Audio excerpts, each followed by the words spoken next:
All right, let's catch up. What's been happening with the women's movement since Seneca Falls? Well, over the late 19th century, a new generation of college-educated, independent women began popping up in urban areas. Remember that cities themselves were growing at the same time that the women's movement was.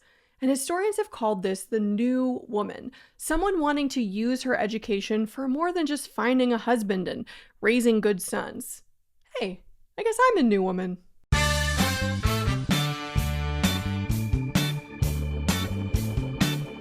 Industrialization changed almost everything for American families, especially women. Husbands left the home for work while kids either joined them in the factories or increasingly went to school. And a lot of a woman's work at home was changing too. Before industrialization, women were often valued as artisans and laborers within the domestic sphere. They wove textiles, they sewed the clothes for the family, and they did a lot of the physical and mental labor of keeping up a home. And now, I'm not here to argue against my dishwasher, but the prevalence of manufactured goods and home appliances over time did make a lot of women's work obsolete. Well, how are we going to keep them satisfied and in the home, asked men. A cult of domesticity arose as advertising companies glorified the beautiful housewife who benefited from newfangled inventions and modernity. But women, especially middle-class women, lost a lot of their informal power as industrialization outsourced a lot of their daily work.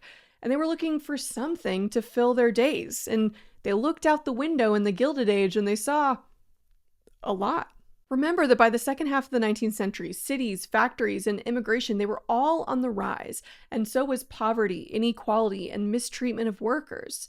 So highly intelligent women developed independence thanks to higher education and or moving away from their families to the big city for the first time. And they often went to work caring for the mistreated people of the Gilded Age. See, I'm staying within my domestic sphere, I'm just leaving the home to do it. A great example of this would be Jane Addams. Her Hull House in Chicago was a place for poor people, many of them immigrants, to go and learn basic skills, all the way up to experiencing art and literature. Addams brought in educated women to share their knowledge in this community center, from reading and writing to English language classes, cooking, and acculturation classes for new immigrants. Over time, her vision expanded. They added a kindergarten, a daycare for working mothers, and a job placement bureau. At one point, she invited Du Bois to come and speak about the plight of Black Americans. Addams is going to go on to be a leader in the progressive era movement against child labor, and she helped establish a school of social work at the University of Chicago. Social work became a really important industry for women to gain higher education, expertise, and legitimacy through the so-called women's sphere of society. Showing the continuing connection between women's rights and other minority groups, Jane Addams was also a founding member of the NAACP, but her support for Black Americans was rare amongst white progressives, and it came, at least in part, because of the work of her friend Ida B. Wells. Side note, Jane Addams became a global peace advocate during and after World War I, and she eventually became the first American woman to win the Nobel Peace Prize in 1931. Good work, Jane. I want to mention that Jane's crossover into Black progressive causes was the exception to the rule. Even though there was a lot of overlap between the women's rights and the early civil rights movement from abolition of slavery on, it wasn't that simple. Many white progressives were either outright racists or they believed that bringing non-white women into the movement could give them less support among the white men in government who they needed to pass laws. Ida B. Wells expressed her frustration that many activists were sacrificing the lives of Black women to further their own political cause. And this just feels like a good time in general to acknowledge that the most famous suffragettes we learn about and see photos of are mostly white women. And this is partly because white women had more social and political capital to spend, and they were able to focus way more of their attention on just suffrage, because many of the issues that plagued women of color around the country weren't as much of a problem for white women. In fact, maybe they were on the other side of that problem. But suffragettes were diverse. Almost every Black woman you know who was a progressive activist for civil rights, like Ida B. Wells, was also a suffragette. Or Mary Church Terrell, one of the first Black women to earn a college degree. She was a friendly acquaintance of Susan B. Anthony and Elizabeth Cady Stanton. She was fighting alongside those other icons to ensure that Black women were included in the conversations around suffrage. We could broaden our view even further and look at Adelina Otero-Warren, who was a Latina suffragette, and she was an activist in New Mexico. She was the first Latina woman to run for Congress in 1922, and she worked closely alongside Alice Paul and her National Woman's Party. Or Mabel Ping-Hua Lee, who was a Chinese-born woman who marched for women's voting rights, even knowing that when the amendment was eventually passed, the Chinese Exclusion Act would keep her from earning that same right. In her spare time, she became the first Chinese woman to earn a doctorate in economics from Columbia University in 1921. No big deal. All right. Let's get back and focus on the 19th Amendment. So by the turn of the century, women had gained the right to own property, control their own wages, and enter into contracts on their own, at least in a lot of states. Man, the bar was really low. By 1900, at least 5 million women were working for wages, mostly in more domestic industries like textile factories, education, and social work.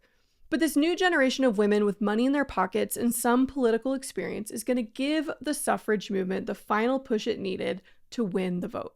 So let me spoil the ending for you. In 1920, the 19th Amendment was passed stating, "The right of citizens of the United States to vote shall not be denied or abridged by the United States or by any state on account of sex." Yeah! It's about time. Only 130 years late. But before we get to that, it's important to note that there were women who could vote before 1920. Any guesses what the first state or territory to allow women to vote was? Shout it out. Nope, not California, not Massachusetts, those damn Puritans. Mississippi? That's not funny. They just ratified the 13th Amendment, the one to abolish slavery, in 2013. I'm serious. Nope. The first place in the United States where women could vote was Wyoming. They guaranteed women's suffrage in 1869, barely beating out Utah for the honor, although Utah was technically the first place where a woman cast her vote. Similar to the way that marriage equality will eventually be passed in many states before the Supreme Court legalizes it nationwide, 20 states or territories had already allowed women's suffrage. What do you notice about the states or territories that had already allowed women the right to vote? They're all west of the Appalachian Mountains, well, except for New York, but they had Teddy, who dedicated a lot of his time post-presidency to getting his home state to pass women's suffrage. Woman of the Year.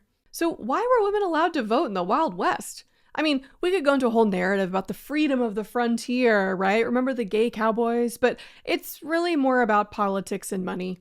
It's kind of always about politics and money. You see, a lot of these territories were competing for settlers in the late 1800s, and they thought women's equality would make for some good PR. Also, they were desperate for women, aren't we all? In Wyoming, there were 6 adult men for every adult woman. So if they wanted the white population of the territory to grow, they needed to reverse that trend fast.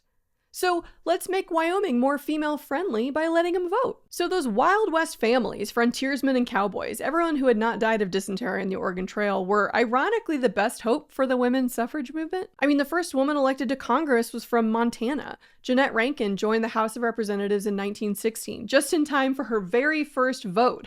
Should the U.S. enter World War I? No pressure. Spoiler, as a lifelong pacifist, she voted no. So by the middle of the Progressive Era, women in about half of the states could already vote, but that wasn't enough. Women wanted the right to vote in every state, and they wanted it enshrined in the Constitution. With the old guard of the movement, like Susan B. Anthony and Elizabeth Cady Stanton, gone, the last push for a constitutional amendment was led by Carrie Chapman-Catt. She closely coordinated state suffragette efforts with her appeals to the federal government, and she saw an opportunity to capitalize on World War I. Now, we're going to talk way more about the war next episode, but basically, most of the white men were away, and President Wilson was at home preaching ideas like freedom, democracy, and self-determination for the nations of Europe. Self-determination, you said? Carrie sidles up next to the president, who's now left alone with a bunch of angry women while the men were off at war. She threw her support to Wilson's re-election campaign, harnessing the political power of her National American Woman Suffrage Association. And although Wilson didn't openly call for a suffrage amendment, he did speak at their convention during the presidential campaign. And so Carrie Chapman-Catt felt like it was safest to stick with Wilson and slowly wear him down. But others were a little restless. Alice Paul had returned from England in 1910 after helping to organize a militant wing of the suffrage movement there. She worked with Carrie's organization for a while, organizing a women's march the day before Wilson's first inauguration that was almost turned into a riot by counter-protesters. The dramatic publicity of the march revived the women's movement for many around the country who had grown kind of used to this slow, state-by-state political slog. Alice Paul and Carrie Chapman-Catt clashed over methods, similar in a lot of ways to future civil rights leaders or Black progressives like Washington and Du Bois. Alice Paul's small, radical National Women's Party went beyond politics. They marched, boycotted, picketed the White House, and practiced civil disobedience. But Alice Paul and her followers are mostly known for a 2-year-long peaceful protest in front of the White House. Women, known as the Silent Sentinels, took turns standing vigil, holding signs that read things like, "Mr. Wilson, how long must women wait for liberty?" You've seen these photos. Sometimes they held banners quoting Wilson himself, quote, "We shall fight for the things which we have always carried nearest our hearts, for democracy, for the right of those who submit to authority to have a voice in their own governments." Oh, hello, irony, said all the women of the United States. At first, these peaceful protesters were tolerated, but eventually they were attacked, arrested, and imprisoned. Alice Paul spent 2 weeks in solitary confinement where she began a hunger strike. One physician said of Paul, "She has a spirit like Joan of Arc and is useless to try to change it. She will die, but she will never give up." Many of the suffragettes were eventually force-fed through a feeding tube. On November 14th, 1917, the head of the prison ordered the guards to brutalize the suffragettes. Known as the Night of Terror, Lucy Burns, Alice Paul's friend and right-hand woman, was chained by her hands to the ceiling and left there all night. Other women were thrown against iron beds, they were dragged, they were beaten. Reports and even photos of the mistreatment of these women stirred the conscience of many Americans, while NAWSA was more quietly chipping away at the entrenched political patriarchy. And the dramatic backdrop of a world war supposedly being fought for freedom abroad definitely helped the cause. In 1917, the year we entered World War I, Congresswoman Jeannette Rankin organized the Committee on Women's Suffrage, and what they came up with would eventually become the 19th Amendment, and Rankin had the honor of opening the first House debate on the subject. She asked her fellow congressmen, all men, "How shall we answer their challenge, gentlemen? How shall we explain to them, women, the meaning of democracy if the same Congress that voted for war to make the world safe for democracy refuses to give this small measure of democracy to the women of our country?" It would take a few tries for the amendment to pass Congress, but it did in 1919, at which point it was handed to the states. Oh my God, democracy is really slow. 3/4 of the states now had to ratify. And it was close. The battle actually kind of came down to a 6-week debate in Tennessee. And eventually the 19th Amendment was ratified kind of thanks to a 24-year-old state legislator named Harry Byrne, who switched from a no to a yes vote after he received a letter from his mother saying, "Hurrah and vote for suffrage." Sons, listen to your mothers and just let them vote. Now, there were lots of reasons why people opposed women's suffrage, but one of the loudest groups opposing women's right to vote was the liquor lobby. Because in the background of this suffrage movement was another movement led by women that would reach its apex in the 1920s, the Temperance movement. Let's rewind back to the Gilded Age for a minute. The growth, urbanization, and social changes of the industrial era were shocking to many. And remember, the progressive era grew out of the desire to lessen the suffering of the working class, children, and immigrants. But there was a small wing of the progressive movement who believed they had pinpointed the root of all problems: alcohol. The Women's Christian Temperance Union was founded in 1874, and it quickly grew to be the largest female organization in the country. They argued that the social ills of the growing cities, homelessness, high crime rates, joblessness, abuse in families, all were caused or made worse by alcohol. For many, the greatest threat to an American woman was not their political or economic inequality, it was their husbands who spent their wages at bars, or worse, abused their wife and children. Now, for the most part, the temperance movement ran the same course as suffrage: work the state legislatures until there's enough support for a constitutional amendment. Now, there were some who took a more direct approach, like Carrie Nation, who just walked into bars around Kansas with a hatchet, destroying everything she saw. Seriously, she would walk into a bar singing hymns, armed with a hatchet, and just smash bottles and bar tables until she was arrested. She started going on lecture tours and selling souvenir hatchets to pay for her legal costs. But again, World War I eventually really helped their cause because the president, Wilson, was already enacting a wartime restriction on grains and other materials that would effectively prohibit alcohol, at least during the war. And showing the political power of the women's movement, even without the right to vote, prohibition was passed before women's suffrage. And partly this was because many Southerners saw alcohol use along racial lines. Temperance activists in the South often used fear of drunken black mobs and stereotypes about black men assaulting white women as a way to bring white Southerners to their cause. I mean, rich white people are still going to be able to find alcohol, but poorer people, especially minorities, are going to be punished the most. In 1919, 1 year before the suffrage amendment, the 18th Amendment was ratified, banning the manufacture, transportation, and sale of intoxicating liquors. So by 1920, we have people living in cities, progressive activists out there working for social change, and women can vote, and men can't drink. But we have one more layer to the decade leading up to the 1920s that is going to push it fully into the status of roaring. Kids, we need to talk about World War I. Thanks for watching. Like and subscribe, and join patreon.com/antisocialstudies.